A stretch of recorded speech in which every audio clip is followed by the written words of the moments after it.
may agaman sa mga kasimanwata dira sa Coronadal kag sa bilog nga Sorsogon region. Good morning. Good morning gid kong kaloy kag syempre sa malabotan man sa aton nga tingog subong kag imong mga supporters. Kung grabe ang issue karon.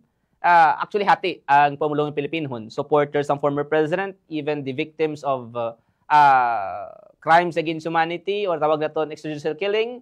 Ano ang imong paglantaw di kong ano epekto sining denial sang appeals chamber sang ICC sa notion karon sang aton sa nga former president kag camp niya, sir? Well, ang matabo sini finally madiretso na ini sa lantaw ko dito sa na-postpone nga confirmation of charges, no. Supposedly last September confirmation of charges na, no. Tunggin file against President Duterte, former President Duterte, ang crime against humanity for murder, no. So since reject na sang appeals chamber ng International Criminal Court ang apilar ni former President Duterte, ang logical conclusion sini madirect next year hopefully makadto na ini dito sa confirmation of charges. After that, kung ma-confirm na ang charges, madiretso na iniya sa trial proper na, no? So ara pa lang kita gidire sa mga preliminaries, no, and hopefully all of these preliminary issues will already be resolved by next year. Pagabot ya kung sa aton sa nga mga victims sang extrajudicial killings, ang plastada I know si si attorney ni Colmenares, si Kong Colmenares ang abogado man sang mga biktima nga ini kag kaupdanan mo man. Ano ang plastada sini para sa ila, Kong? Well,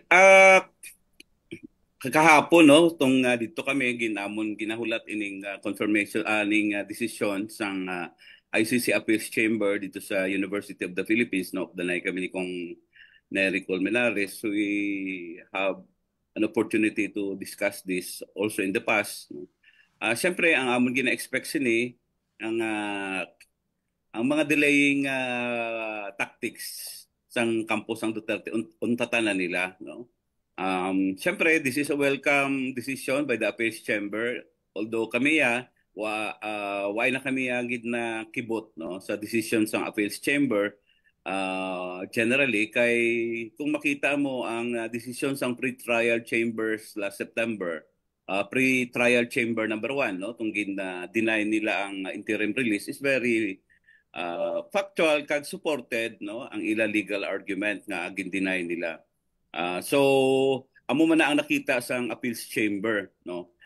So wala nila ginpatihan nga kung tagaan sang temporary interim release, no, or liberty si President Duterte, it will be for the general interest of getting justice, no, especially for the victims of the war on drugs in Duterte between 2016 up to at least 2019, no.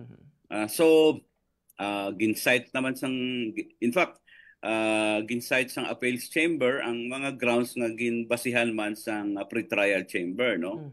Tung nakita nila nga flight risk gid si Duterte kung tagaan siya sang interim release because of his influence, power, no, ang iya mga network of supporter, tapos nakadugang pa dira ining grabe nilang mga statements sang iya mga supporters, sang iya mga bata kag sa tanan, no, nga why daw gina-undermine gid nila ang jurisdiction sang ICC. In fact, up to now, ang ila panawagan dira ang si Duterte gin-kidnap gid, no, amo na ang inapatihan nila. So that is already sa ano na daw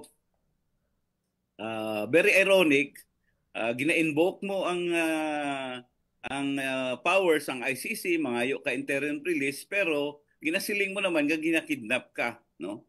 So amo na, no. So even ang siling sang appeals chamber, even on humanitarian ground, although wala ina iya sa Rome Statute ang humanitarian ground, it could have been considered kung ang tatlo ka basihan, no, ang tatlo ka grounds nga siling nila wala na overturn sang defense, tani na overcome niya, no, pero wala, no. So sa history man gid sang ICC, very, if at all, no, kung mag-atag siya sang interim release, very rare, no. May isa ka case dira I think an African country or accused to from an African country gintagaan sa interim release. Ang natabo wala na nadayon ang kaso kay nakakawala ang mga witnesses. So amo man na ang worry gid sang ICC na up to this point si Duterte, former President Duterte, hindi niya mapaniguro nga una kung tagaan siya interim release, magsipot siya during the trial kung ipatawag siya, no? Kay gani gisilin niya gin-kidnap siya. Second, tung hindi iya mabutang sa alanganin ang security or seguridad sang mga witnesses, no? Na up to now ang mga victims gani ginaharas, no? Either online and even actual harassment, no? Kag ikatlo nga hindi na mahimo ang natabo no nga mga killings. So wala na overcome sang defense, no? So karon ang amo na ang ginisiling napton nga tani untatanan nila ining mga dilatory motions, although that is their right, no, but it will only delay the inevitable, no? Inevitable na makadtugid ini sa trial kag I think amo nang ginalikawan nila na mag-trial kay ang mga ebidensya hindi lang testimonial, hindi lang forensic, kundi ang isa sa makusog nga ebidensya against former President Duterte ang iya mismo mga statements, no? Kung ma-recall mo tong ginhimo niya in the past, no, tong presidente pa siya about killing, kill, no? Pero of late, even ang mga testimonya niya dito sa Senate, tung nag-testify siya sa Senate under oath, kag sa Quadcom Committee, under oath man ang iyang testimonya, na siya mismo ginaamin niya, there were killings, iya na ang policy, no? Tapos, ara ang double death squad. So I think all of these things will be considered eventually, no, kung may ara na trial nga matabo. Pero one of the questions gyapon kung kaloy is ang warrant of arrest nga ipaplastar man sa ICC against Senator Bato de la Rosa, which is the former chief of policeman under iya kay Pangulong Duterte. What's your stand on this po, Ako? Well, I think it's a matter of course, no?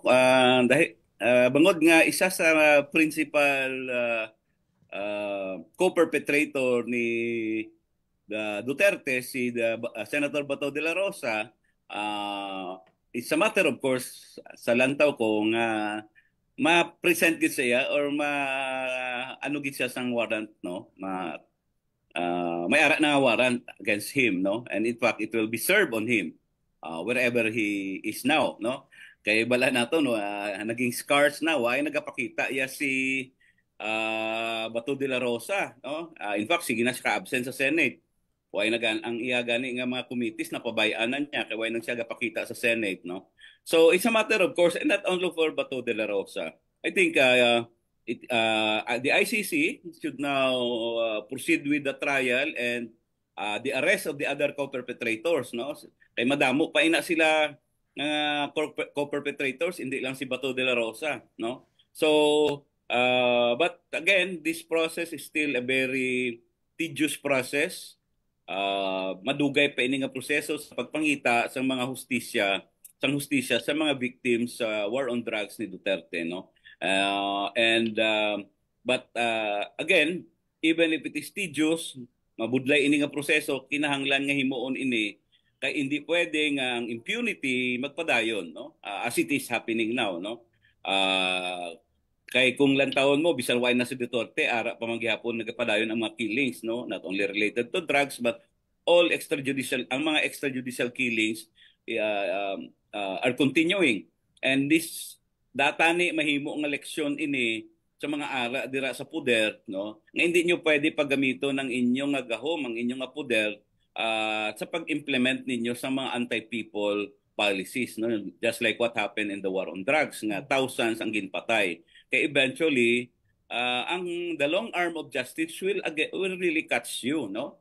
As in this case, no? Kang sa una daw invincible gid si former President Duterte, no? Siling pagani niya pang tapulungon niya ang ang mga ICC judges, no?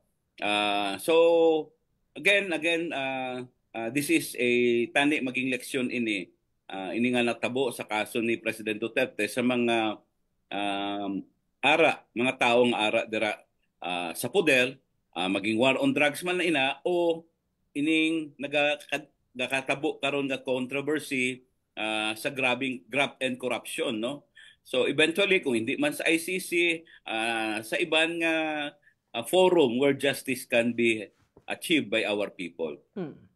And one of the personalities kung Kaloy nga ginatudlo nga may pakana nga idakpon or ano man terms na ginakidnap si Duterte o dakpon siya is si former Senator Antonio Trillanes. You think kung may significant contribution si Senator Trillanes regarding sa pagkadakop kay Duterte? Siguro they're giving too much credit kay former Senator Sonny Trillanes, no? But of course, we have to give credit where credit is due, no? Kay isa gid si Senator Trillanes sa mga nag-unang nagkadto sa International Criminal Court, no? Together with the victims of the war on drugs, no? But to say na iya gin-influensya ang ICC is too much, no? The ICC is a very independent, ang mga judges they're very independent, ang prosecutor is very independent. Ang ila ginbasihan kung ano ang ebidensya nga nakita nila, no? Sa gin-submit sa ila kag ang ila nga nakuha during their investigation. Hindi why lang sila nagsalig kung ano ang ginhatag sa ila sang mga victims, no? In fact, ang mga ICC investigators, I know for a fact, ang iba nakakadto diri sa Pilipinas, nagkandak ng personal nila nga mga investigation. No? So these are the things na gin-consider before nag-issue sang a warrant of arrest, no? It's not because gin-influensyahan ang ICC, no? Makita mo karon sa social media, nag-overdrive naman ang mga DDS, no? Gin-bash nila ang ICC, kung ano-ano mga gina-post nila, ginatawag nila nga kangaroo court, no? Ginbayaran ng mga justices. Balan mo, hindi makabulig sa kausa ni Duterte. In fact, mas ginaduot lang nila ang si Duterte sini kay makita sa mga ICC judges. Kita mo kung ato ni siya gintagaan interim release. Grabe gid ang matabo kay ari ginatawag na kita na kangaroo court, ginbayaran kita, etc. no. So they are not in fact helping the cause of Duterte to prove his innocence. Ang ila lang ginapakita sini na daw may basis gid ang ginasiling sang mga biktima nga hindi gid sila makakuha sang justice kung dalhon diri sa Pilipinas, kung diri natabo sa Pilipinas ang trial ni former President Rodrigo Duterte. One point actually, amo nang isa ko kapamangkot man kung nga hindi sa ambit sang aton siniyang korte ang litigation matabo, and why not po Kong? Well, we have to remember, saan o bala gin-file ini nga kaso, saan o bala natabo ang madamo nga pagpatay sa war on drugs. This happened during the time of Duterte, di ba? 2016 to 2019. So kung kung pailan mo bala si Duterte during that time, was it possible? No? Una, may ara siya sang immunity from suit, hindi siya pwede pag idemanda. In fact, ang iya ginhimo, gina-encourage magani niya mga pulis, no? To do the killings, magplant sa mga ebidensya. So, how can you go after a president like that? No, na ma-impluwensyahan niya ang pulis, ma-impluwensyahan ang prosecution, even possibly the judiciary, no? So, amo na nga it's very fortunate at the time when this war on drugs happened, miyembro pa kita sang Rome Statute or sa International Criminal Court, no? Kay nagsulod kita dire by 2000, nag-ratify naton bala ini 2012. And under the Rome Statute and the International Criminal Court, amo day ang daw last resort sang mga biktima. Kung hindi sila makapangita sang hustisya sang ilang banwa, sa ilang nasyon, pwede sila magkadto dito sa International Criminal Court. Kag nagsugot ang Pilipinas ang subong sina nga tratado, no, in 2012. Amo manggani ang ginhimo ni Duterte in 2018 kay nakita niya may nag-file na sang mga complaints sa International Criminal Court, unilaterally gin-withdraw niya ang membership sang Pilipinas sa Rome Statute or sa ICC, International Criminal Court. But nalipatan niya siguro, why niya ginbasa ang Rome Statute, nga ang ginsiling sa Rome Statute, mag-take effect lang ang withdrawal sang isa ka banwa 1 year after. Amo ina, nag-withdraw siya from March 2018, nag-take effect lang ang withdrawal March 2019. By that time, may ginhimo na nga preliminary examination which later on naging preliminary investigation ang prosecutor sang International Criminal Court. So amo na karon, no? So hindi ina bangod nga kay gusto namon gidya dito, no? Ang realidad during that time sang gin-file ini nga mga kaso, panahon ay na ni Duterte, no? So hindi kagid maka-expect makakuha sang hustisya, no? So even now, even karon, no? Karon nga tinion, grabe pagyapon ang impluwensya sang ni Duterte, makita mo man ina, no? So amo na nga ara siya sa Rome Statute, no? Ara siya sa International Criminal Court karon because of the treaty that we signed in 2012 nga gin-withdraw ni Duterte that took effect in March of 2019. So I think there is no more question, no? Although may pending case karon sa Supreme Court, the Supreme Court will resolve these issues, but even in the past, no, may desisyon na ang Korte Suprema sa sining issue, no, tong Senate of the Philippines, nag-file sila sang kaso kay gin-question nila nga ay consult ni Duterte ang Senado sang gin-withdraw niya ang membership sang Pilipinas sa ICC, no? Kay balaan mo ang aton foreign policy, especially sa pag-sign sa mga treaty, may power dira ang aton Senate, no? So ano ang siling sa Korte Suprema sa na-mention ko na case? Ang siling sa Korte Suprema, despite our withdrawal, may mga obligations paghihapon ng Pilipinas under the Rome Statute even if we are no longer member of the ICC, no? Kay amo na ang effect sang treaty nga aton ginsaynan. Klaro gid ko. Sa piyak kabahin kong Kaloy, ang senaryo karon is buwas na talana nga ang mga progressive groups naton, mga activists naton nga magpakita sang suporta sa anti-corruption campaign 3 million peso march. Anong plano sang bayan muna, sir, and syempre mga progressive groups naton, kong Kaloy? Well, tama ina buwas, Bonifacio Day. In fact, birthday ni Bonifacio buwas, no? Yeah. Amo lang ni ang aton national hero nga gina-commemorate naton, hindi ang iyang death, no, ang pagkapatay niya, kundi ang iyang birthday. Kay daw masakit man i-commemorate ang iyang pagkapatay kay ang nagpatay sa iyang mga Pilipino man, no? Yeah. So November 30 is the birthday of Bonifacio. Kagbuas man, may patigayon nga mga nationwide actions ini, no, sa mga major centers, no.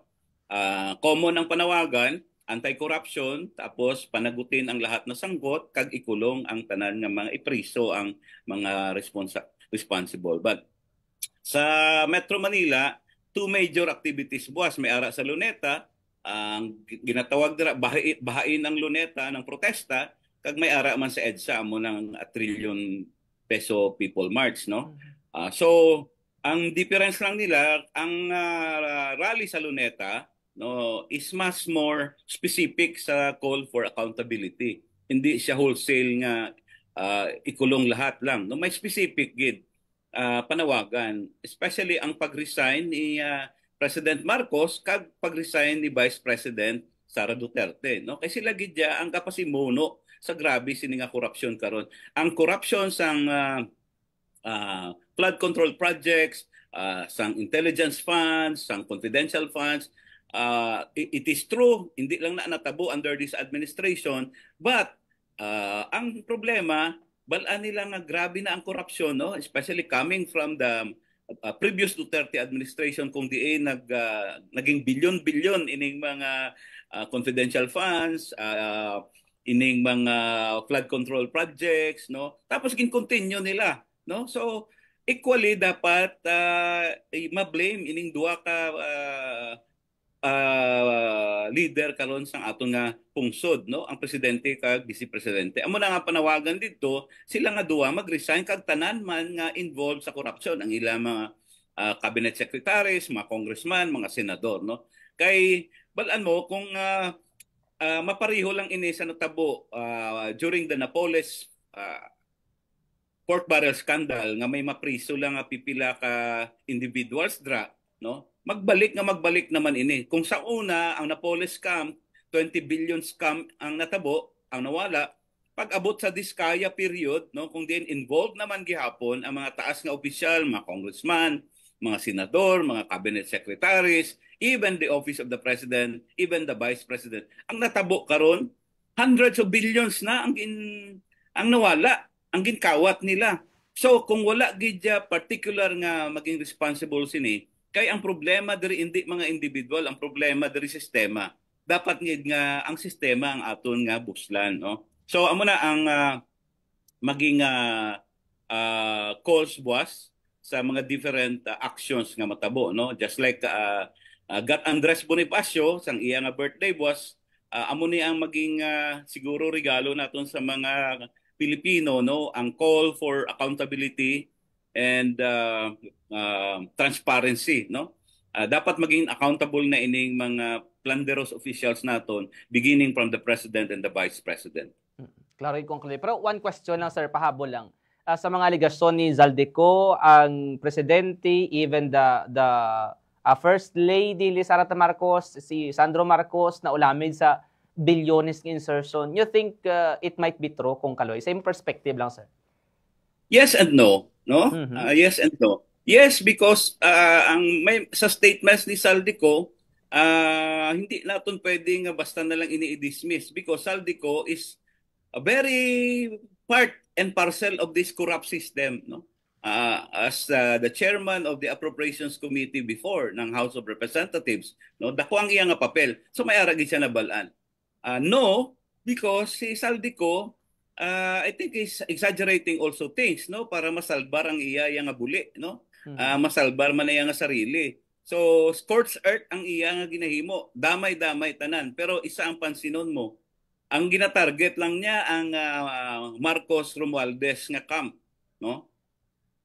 Ang diin bala nagdato si Zaldico in the previous administration. He was involved in the Pharmalis scam, he was involved in the computer scam, kag involved man siya sa grabe nga mga infrastructure projects, hindi na lang sa Bicol, all over the country during the Duterte administration, no. So kung ang makita mo karon, amo na nga we have to take it with a grain of salt. Pero kinahanglan sa imbestigahan kay ini nga mga allegations niya while not in under oath, no, kay wala man siya naghimo sang affidavit, puro man lang ini daw mini-series, ano, episode 1, episode 2, no. Pero pwede siya magiging starting point sa matuod-tuod nga investigation. Kay itong ginsiling niya halimbawa, smuggling sang mga agricultural products, even before nagawa na inang pangalan ni Martin Araneta nga utod sang First Lady. Correct. No? Pero daw ginpatay lang ina nga isyu. So gin-revive niya karon, no? So ang siling niya nga may insertion si Sandro Marcos, kung i-compare mo ang iya nga mga ginpagawas nga mga papel kag ara man sa General Appropriations Act, makita mo gid na may mga tuod-tuod nga mga projects dito sa distrito ni Sandro Marcos. So, may grain of truth, but again, we have to take it also with a grain of salt, no? Kay siyempre gusto niya man ano ang sarili, no? Siguro ga-prepara siya, he will take the long haul, diri lang ko anay magwa na lang ko, magbalik na lang ko after 2028 kay siguro he is hoping that somebody friendly to him will be sitting in Malacanang if he keeps on doing this kining wholesale allegations against the Marcos administration. Kung kaloy paalinton sa publiko, sir, kag syempre ang aton sa parting statement, ano mahambal mo karon sa mga tagpalamati naton, kag syempre preparasyon buwas sa trillion peso march kag against corruption nga marcha naton kong. Go ahead po, sir. Salamat. Ang panawagan naton sa aton nga mga kasimanwa, no, nga we are again given an opportunity, no, to exact accountability sang aton nga mga opisyal. Kinahanglan hindi na naton ini pagbuyan, idayon-dayon na naton ini, no, dapat managot ang lahat ng sangkot, no, siling naton ina. Tama na, sobra na ang korupsyon kay ang bangod sini nga korupsyon, lubog na kita sa utang karon. Ang aton utang almost 17 trillion na. Tapos wala pa kita nakita gidyang improvement. Sino ang magbayad sini nga utang? Kita iya through our taxes. So ang mas damo at stake for the ordinary Filipinos. Amo na, buwas, bisan diin man kamo, I'm encouraging you to participate in this collective action, no, against corruption. Exacting accountability sang aton mga opisyal. Kung wala man mga major activities dira sa inyo nga mga lugar, you can probably observe, no, sa mga activities nga nagagatabo sa National Capital Region. Pwede nyo istoryahan ini sa pamilya ninyo, sa inyong mga kabarangay, sa inyong mga komunidad. Ang importante, we will keep this issue alive. Hindi naton ini pagpabayaan, kaya nakasalalay diri ang aton buwas damlag, no? Ano ang matabo sa aton Pilipinas kung mapabayaan naton nga ginakawat nila, hindi na lang milyon-milyon kundi bilyon-bilyon, trilyon-trilyon nga pondo sa aton nga banwa. So, gina-invite namon kamo buwas, aliwat November 30, bahain natin ng protesta ang Luneta, bahain natin ng protesta ang aton mga